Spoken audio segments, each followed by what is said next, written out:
काय सिद्ध करायचंय तुला? हा, तुझ्या लेखी माझ्या शब्दाला काहीही किंमत नाहीये, हेच ना? प्रिया,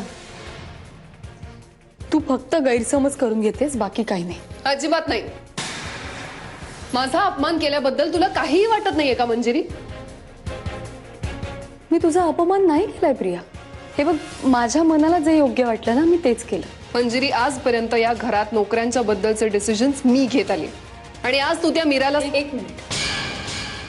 मीरा या घरात काम करते यापेक्षाही ती एक माणूस आहे आणि माणुसकीच्या नात्याने मी जे केलं ते योग्य आहे असं मला वाटतं. काय योग्य होतं यार? जे काय झालं तो तिचा आणि तिच्या नवऱ्याचा प्रश्न होता, तो त्यांनी सोडवला असता. मुळात तुला यात पडायची गरजच काय आहे? अगं, मग मीराने काय करायला पाहिजे? ते तिचं तिने बघितलं असतं मंजिरी. असं तर तू उद्या कोणालाही उडून... एक मिनिट. पहिली गोष्ट प्रिया, मीरा कोणीही नाहीये. आणि दुसरी गोष्ट, मीराच्या नवऱ्याने तिचा हक्क काढून घेऊन तो दुसऱ्या बाईला दिलाय. हा अन्याय नाहीये का? आणि या अन्यायाविरुद्ध लढण्यासाठी तिला मदत करणं ही माणुसकी आहे प्रिया. कसला अन्याय? त्यांनी काय अन्याय केलाय? तो नसेल सुखी तिच्या बरोबर म्हणून सोडलं तिला, शोधली दुसरी कोणीतरी. त्यात चुकलं काय? अगं, तू स्वतः एक स्त्री असून असं कसं बोलू शकतेस? मी एक स्त्री आहे म्हणूनच असं बोलू शकते. उगीच लग्नाचं खोटं बंधन पाळत राहण्यापेक्षा ना, स्वतःचं सुख शोधण्याचा प्रत्येकाला हक्क आहे. अच्छा, म्हणजे लग्न या गोष्टीला काहीच अर्थ नाही? या गोष्टीला महत्व किती द्यायचं ना मंजिरी, हे ज्याचं त्याने ठरवावं. लग्न ही खूप महत्वाची गोष्ट आहे प्रिया. हे मंगळसूत्र म्हणजे फक्त काळी मण्यांची माळ नाहीये. आणि तू म्हणतेस तसं ज्यानं त्यानं ठरवायचं ठरवलं ना, तर कुटुंब या शब्दाला काहीच अर्थ उरत नाही. आपल्या समाजात संस्कार आहेत, परंपरा आहेत, त्या अशा नाकारणार तू? मग या रिकामं पोकळ जगण्याला काय अर्थ उरतो? काहीच नाही. मग अशी पोकळ नाती जपत राहायचं का? आता लग्न झालंय म्हटल्यावर त्या माणसाबरोबर काहीही झालं तरी राहायचंच? मला तुझं हे म्हणणं अजिबात मान्य नाहीये प्रिया. पण मीराचा नवरा जर तिच्याबरोबर सुखी नसेल तर त्याने काय आयुष्यभर दुःख भोगत राहायचं? अगं, दुःख भोगत राहायचं असं कुठे म्हणतेय मी? पण संसारात एकमेकाच्या दुःखाची कारणं समजून घेऊन ती बाजूला तरी करता येतात ना. आणि आपला जोडीदार हेच जर दुःखाचं कारण असेल तर?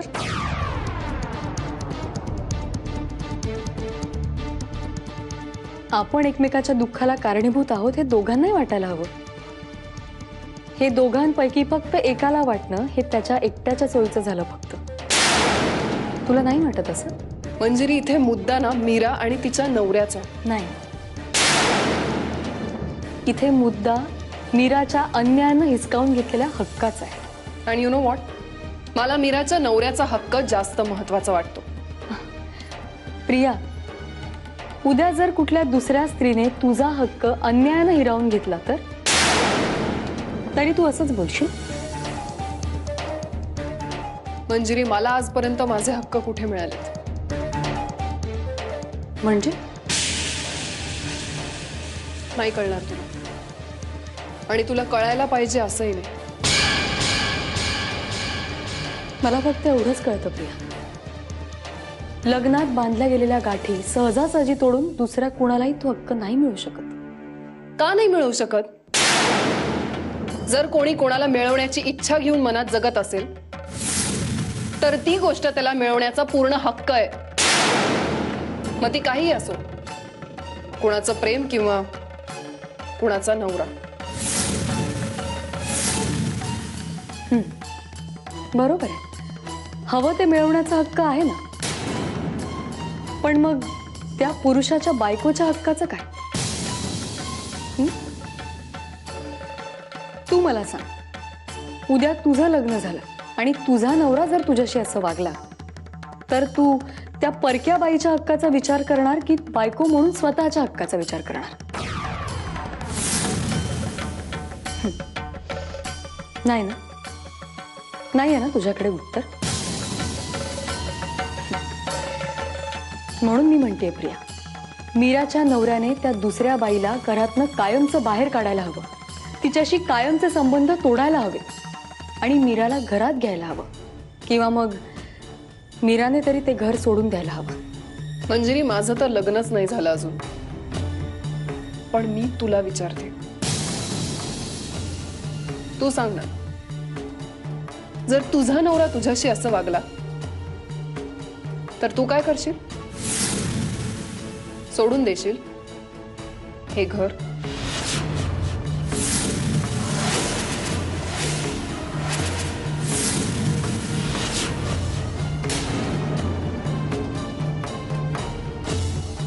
माझा नवरा माझ्याशी असं कधी वागणारच नाही, विश्वास आहे मला.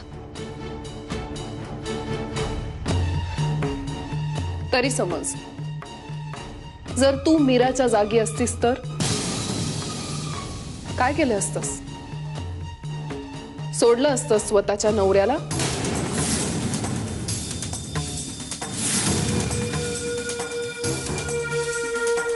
हो.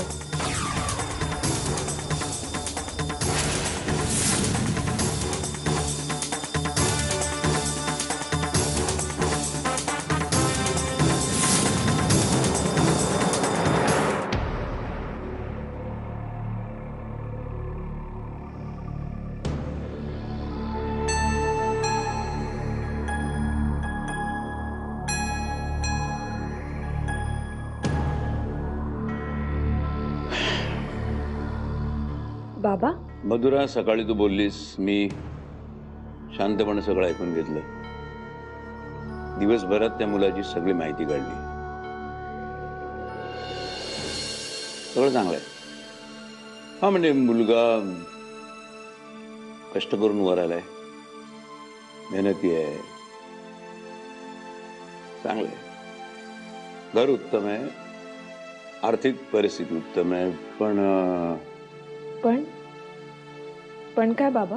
हे बघ बेटा, प्रेम करणं वाईट आहे असं मी अजिबात म्हणणार नाही, पण ज्याच्यावर आपलं प्रेम आहे, ज्याच्याबरोबर आपल्याला पुढचं सगळं आयुष्य घालवायचं आहे, त्याची नीट पारख व्हायला हवी ना. त्याला नीट पारखून घ्यायला हवं आपण. शेवटी आपल्या आयुष्याचा प्रश्न असतो बेटा. काय ते सरळ सांगा ना बाबा. मला जे समजलं ना त्याच्यावरून त्याचा भूतकाळ काही बरा नाही, वाईट आहे. म्हणजे त्याचे आधी बऱ्याच मुलींबरोबर प्रेम संबंध होते. आणि ही माहिती तुम्हाला कोणी पुरवली? त्याचं नाव कळू शकेल? नाही, त्याच्याशी तुला काही कर्तव्य नाहीये. म्हणजे माझ्या आयुष्याचा एक महत्त्वाचा डिसिजन कुणामुळे इतका विचित्र आणि कॉम्प्लिकेटेड होतोय हे मला कळायला नको? त्याची काही गरज नाही. नाही, बरोबर आहे. मला हे नाव कळण्याची काहीच गरज नाही, कारण मला हे नाव ऑलरेडी माहिती आहे. सत्यजित मुधोळकर. हो ना? माझा त्यांच्यावर विश्वास आहे. मला माहित नाही त्यांना काय प्रॉब्लेम आहे, पण त्यांना सरळ सरळ मला कन्व्हिन्स करता आलं नाही, म्हणून त्यांनी अशा प्रकारे तुम्हाला सांगण्याचा आणि तुमच्या मनात माझ्याविषयी गैरसमज निर्माण करण्याचा प्रयत्न केला. हे बघ मधुरा, मला असं वाटतं की ज्या अर्थी त्यांना हे लग्न मान्य नाही त्या अर्थी त्याच्या मागे नक्कीच काहीतरी कारण असलं पाहिजे. आधीच आपल्यामुळे त्यांनी इतक्या संकटाचा सामना करावा लागतोय. आता त्यांचा मान मोडणं, त्यांचा शब्द नाकारण्याचा मला काहीच अधिकार नाहीये, किंवा त्यांना त्रास होईल असं मला काहीच करायचं नाहीये. बाबा, पण इथे तुमच्या मुलीचा प्रश्न आहे, तिच्या सुखाचा प्रश्न आहे. हो ना, माझ्या मुलीच्या सुखाचा प्रश्न आहे. म्हणूनच इतर कोणाच्या मुलीचा प्रश्न असताना तर कदाचित मी हा विषय काढला नसतं, काहीच बोललो नसतं. बाबा, तुम्ही जीजूंच्या बोलण्यावर विश्वास ठेवण्यापेक्षा आपल्या मुलीच्या बोलण्यावर विश्वास ठेवा ना. मधुरा, इथे तुझी उलट उत्तरं ऐकण्यामध्ये मला माझा वेळ घालवायचा नाहीये. बाबा, पण तुम्ही मी जे सांगते ते समजून का नाही घेतात? मला हे लग्न मान्य नाही. एकदा सांगितलं ते सांगितलं, बस. माझी या लग्नाला परवानगी नाही. पण मी तुमची परवानगी मागितलीच नव्हती बाबा. मी सकाळीच माझा निर्णय देऊन मोकळे झाले. मधुरा, मुळात तुला प्रॉब्लेमच कळत नाहीये. प्रॉब्लेम तर तुम्हाला कळत नाहीये बाबा. मुळात ताईला आणि मला सुखी आनंदी असं तुम्हाला ना कधी बघवतच नाही. सगळ्या जगाचा विचार करता, पण आमचा विचार करणं तुम्हाला कधी जमलंच नाही बाबा. जणू काही भाकरीच्या तुकड्यावर विकत आणला आम्हाला, किंवा कोणीतरी घराबाहेर 2 मुली सोडून गेलं आणि तुम्ही आपलं त्यांना वाढवलं. अशा प्रकारे वागवत आलात बाबा तुम्ही आम्हाला. मधुरा, तू तोंडाला येईल ते बोल नकोस, नाहीतर काय. अगं मी बाप आहे तुझा.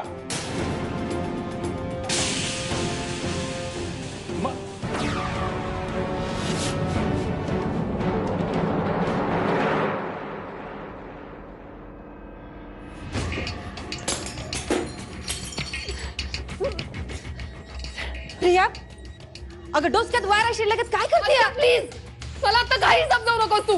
हे बघ प्रिया, हेच व्हायचं बाकी होतं, हेच बाकी होतं. मी काहीही सहन करायला तयार आहे, मी केलं पण आहे. पण ती मंजिरी, त्या मीरा समोर माझा अपमान केला तिने. समजा कळलंय मला. ही मंजिरी हिच म्हणजे ना असं झालंय, स्वतःच सावरे ना आणि दुसऱ्याचं बघितलं बिघड कर म्हणा. तिला म्हणावं आधी स्वतःच बघ. मोठेपणा हवाय ना तिला. हे सगळं करून महान बनायचंय. का केलं असं तिनं? कारण तिचं नाव मंजिरी सत्यजित मुधोळकर आहे. स्वतःच्या नवऱ्याचं नाव लावते या ती. तिच्या नवऱ्याच्या नावाचं राज्य चालतं या घरात. कळलं? अगं पण तो तर तिला समोर उभंही करत नाही. त्यानं काय होतंय? जगासाठी ते दोघं नवरा बायको आहेत का नाही? तिचा जर हा माज उतरवायचा असेल ना, तर तिच्या नावापुढचं सत्यजित मुधोळकर हे नाव यगळ करायला हवं. मग बघ सगळं कसं आपसुक घडतं का नाही. पण तेच तर होत नाहीये ना. अगं येडी का खोळी तू. आता हे समज सगळं सोपं झालं ना, मग कशाला त्रास करतेस, कशाला आदळआपट करतीय? हत्या. हे बघ, तीच म्हणली आहे ना, सत्यजितच्या आयुष्यात जर कोणी दुसरी बाई आली तर ती सत्यजितला सोडेल म्हणे. अगं मग तू सांगून टाक की तुझं आणि सत्यजितचं काय येते. आपसुकच ती सत्यजितला सोडून दे. हे बघ, आता तिला मीराचं आणि तिच्या नवऱ्याचं कळल्यावर किती त्रास झाला, तसं तुझं आणि सत्यजितचं समजा तिला कळलं तर किती त्रास होईल तिला. अगं ती तर सत्यजितला आपसुकच सोडून दे. काहीच कुठं.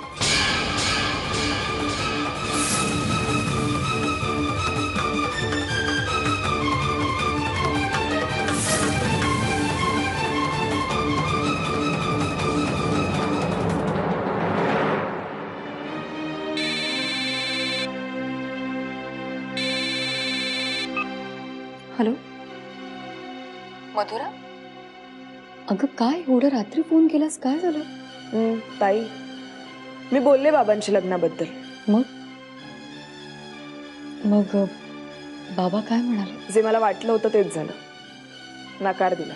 हे बघ मधुरा, या सगळ्यावर आपण शांतपणे मार्ग काढू बाळा. तू नको काळजी करूस. नाही, मी अजिबात काळजी करत नाही, कारण मला माहिती आहे यातनं काहीतरी मार्ग निघणार आणि तो मीच काढणार. मधुरा, हे बघ आता ताईपणा करून काही होणार नाहीये. शांतपणे बाबांनी नकार दिल्याचं कारणही माहिती आहे मला ताई. काय? जीजू. जीजूंमुळेच सगळं घडतंय. मला माहिती आहे ना, जीजूंच्या सांगण्यामुळेच बाबांनी नकार दिला. मधुरा, अगं असं काही. मला नाही माहित त्यांना काय प्रॉब्लेम येते, पण त्यांना नाही बघवत माझं सुख. हा, तुला आता ऐकायला विचित्र वाटेल कदाचित, पण तेच खरंय. हे बघ, मला नाही माहिती तुला असं का वाटतंय, पण कारण हे सगळं मला त्यांनीच सांगितलं ताई. पण आता काही झालं ना, कुणी काहीही बोललं ना, तरी मी माझ्या डिसिजनवर फर्म राहणार आहे. मी लग्न करेन ते फक्त विहंगाशीच. मधुरा बाळा, हे बघ, तुझं प्रेम मी समजू शकते, पण तूच मला सांग, असं वागून घरच्यांना दुखवून बाबांच्या विरोधात जाऊन काय साध्य होणार आहे? मी सांगते ना, तुझं लग्न विहंग भाऊजींशीच होईल, आणि तेही सगळ्यांच्या संमतीने, कुणालाही न दुखावता. मी आहे ना तुझ्या पाठीशी. पण कुठलंही पाऊल उचलण्याआधी एकच गोष्ट करायची, ती म्हणजे शांतपणे विचार करायचा. हे बघ ताई, आय एम सॉरी. पण मला तुझा सल्ला नकोय. मधुरा, ताई, तू तुझ्या आयुष्यात ना सगळ्यांचं ऐकलंस, जो जे म्हणेल ते तू ऐकत राहिलीस, पण काय झालं? तू सुखी आहेस नाही ना? त्यामुळे मला सुद्धा माझ्या प्रॉब्लेम मध्ये स्वतः मार्ग काढायचा आहे. सल्ले ना सुखी माणसांचे ऐकायचे असतात ताई. तुला वाईट वाटेल, पण मी उगाच सगळ्यांचं काय काय ऐकून माझ्या प्रॉब्लेम्स मध्ये गोंधळ निर्माण करणार नाही. माझे डिसिजन्स मी स्वतः घेईन. अगं मधुरा,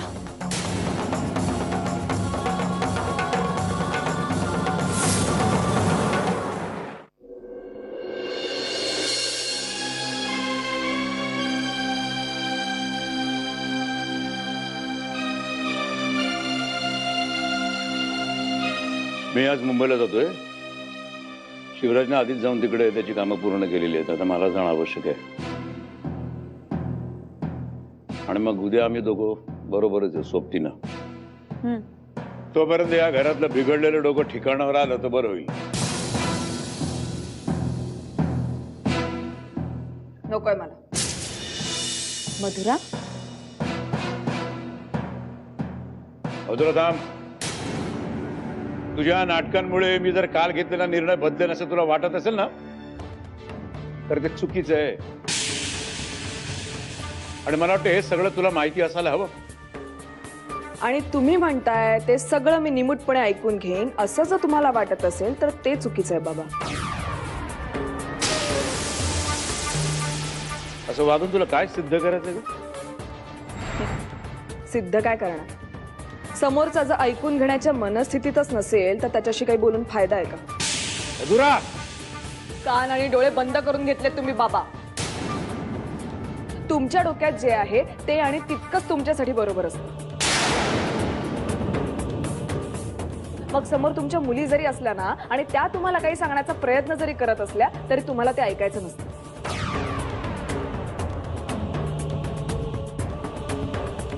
तुम्ही त्यांच्याकडे बघत सुद्धा नाही. एवढा हट्ट का बाबा? हे बघ, तुला नाश्ता करायचा नसेल ना तर तू तुझ्या खोलीमध्ये जाऊन बैस. मला तुझ्याशी वाद घालायचा नाहीये. मी तुला कालही समजावलंय की विहंग हा स्त्री लंपट माणूस आहे. त्याचे अनेक मुलींची प्रेम संबंध होते. अनेक मुलींना त्यांनी फसवलंय आणि त्या फसवलेल्या मुलींमध्ये तुझाही नंबर लागेल. त्यामुळे मी माझा डिसिजन बदलणार नाही, कळलं? मलाही आता काही खायचं नाही. आणि तोपर्यंत जोपर्यंत तुम्ही तुमचा डिसिजन बदलत नाही.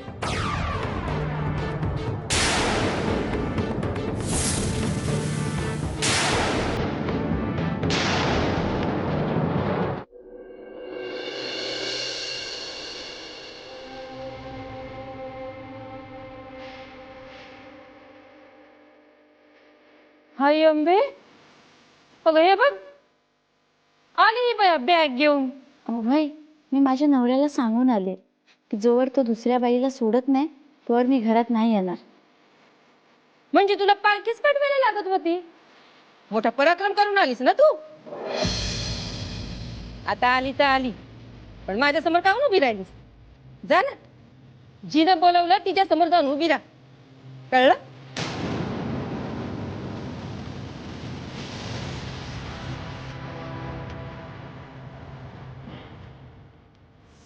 मीरा, हे बघ, तुझ्या बरोबर काही वाईट व्हावं असं आम्हाला अजिबात वाटत नाही. इतके वर्षांचे संबंध आहेत आपले, आम्हाला कशाला असं वाटेल? नाही, नाही तर तू उगाच मालकीणबाईंना जाऊन तक्रार करशील आमची. मी कोण तक्रार करणार?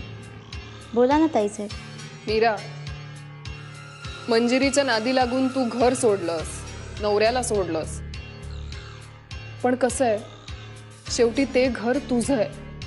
तू उभा केलेला संसार आहे तो असा एका सेकंदात सोडून द्यायचा? म्हणजे तू विचार केलास का या गोष्टीचा?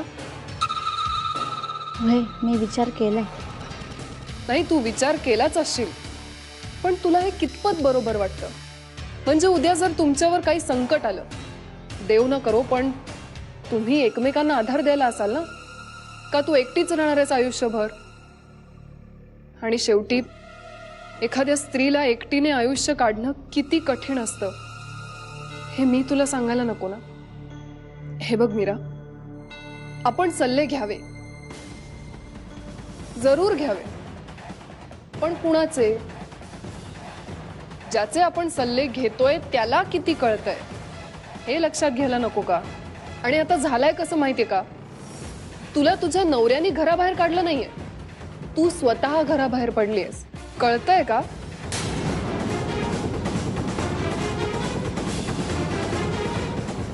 माझी आहे तयारी.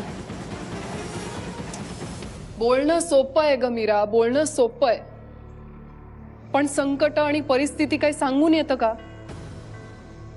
जर तुझ्यावर काही संकट आलं तर मला सांग, मंजिरी तुझ्या बरोबर उभी राहणार आहे का? ते तुझं नशीब आहे, तुलाच भोगावं लागणार आहे, त्याला काही पर्याय नाहीये. होय कळतंय मला, पण आता नाही कळत असं बी वाटायला लागले. तेच तर समजून घे, तेच म्हणते मी. आणि हे बघ, आता तू इथे आलीयस म्हटल्यावर इकडनं जा असं मी अजिबात म्हणणार नाही. उलट आउट हाऊस मध्ये मंजिरीनी तुझी सगळी व्यवस्था करून ठेवली. अजिबात काळजी करू नकोस. हा, हो, सगळी व्यवस्था केली आहे मी. तेच तर मी सांगत होते तिला. अगं तू ही अवस्था केलीयस, पण जिच्यासाठी केलीस तिला विचारशील की नाही? का बळबळ आपलंच घोडं पुढे करशील? काय ग मीरा, तुझा निर्णय पक्का आहे ना? तिचा निर्णय पक्का आहे प्रिया, त्याशिवाय ते इथे राहायला येणार नाही ना. मग पुन्हा पुन्हा यावर चर्चा का करतोय आपण? मीरा, चल मी तुला आउट हाऊस पर्यंत घेऊन जाते. चल.